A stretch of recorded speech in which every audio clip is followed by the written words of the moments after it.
Le parfum est enchanteur. Il envoûte, il ensorcelle. Le parfum est magie, le parfum est mystère.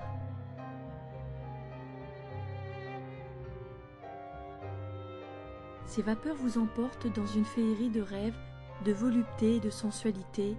Le parfum est amour. Au-delà des symboles, d'élégance et de raffinement dont il est le gardien, le parfum est aussi source de passion pour ceux qui perpétuent son renouveau par la découverte, la transformation et le mariage de senteurs inédites.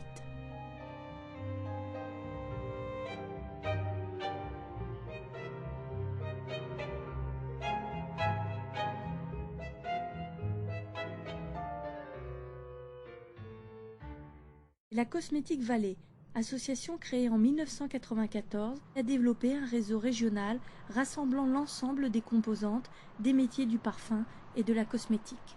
Nos matières premières sont de deux types, soit des matières premières naturelles, donc qui viennent de distillation, d'expression, qui sont obtenues à partir de matières premières naturelles, par exemple de l'huile essentielle d'orange, de l'huile essentielle de menthe, de la rose, du jasmin, les choses les plus connues, soit des matières premières de synthèse, ce qu'on appelle communément des produits chimiques.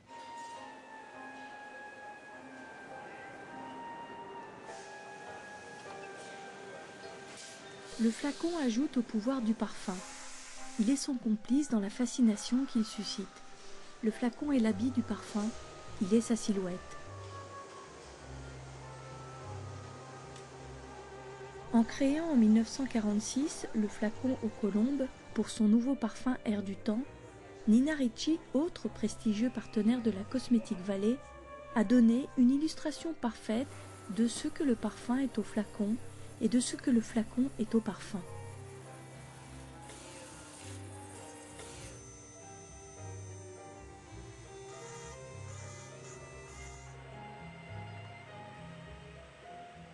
Sorti des ateliers de verrerie Marc Lalique, cet écrin de cristal a été élu flacon du siècle.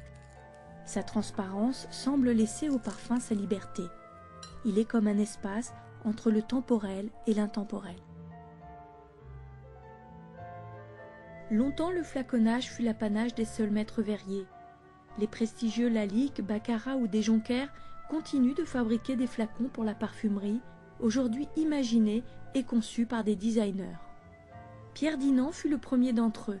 Il demeure comme étant le plus important créateur au monde et collabore lui aussi avec les partenaires de la Cosmétique Vallée.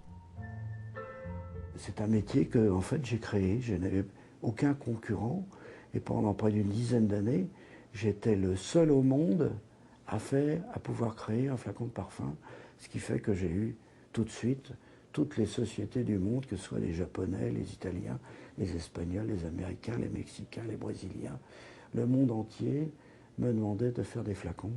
Le musée du Compas à Chartres a rassemblé dans le cadre d'une exposition dédiée au parfum et dénommée Le pouvoir des senteurs, une des plus inestimables collections d'Europe, propriété de Givaudan.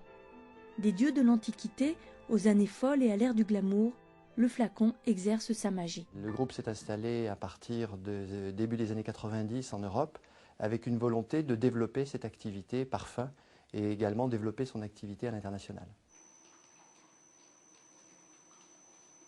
Nous avons des équipes techniques, des ingénieurs chimistes, des pharmaciens, des pharmaciennes qui étudient la meilleure formule, intègrent les meilleurs actifs qui vont permettre de répondre au cahier des charges.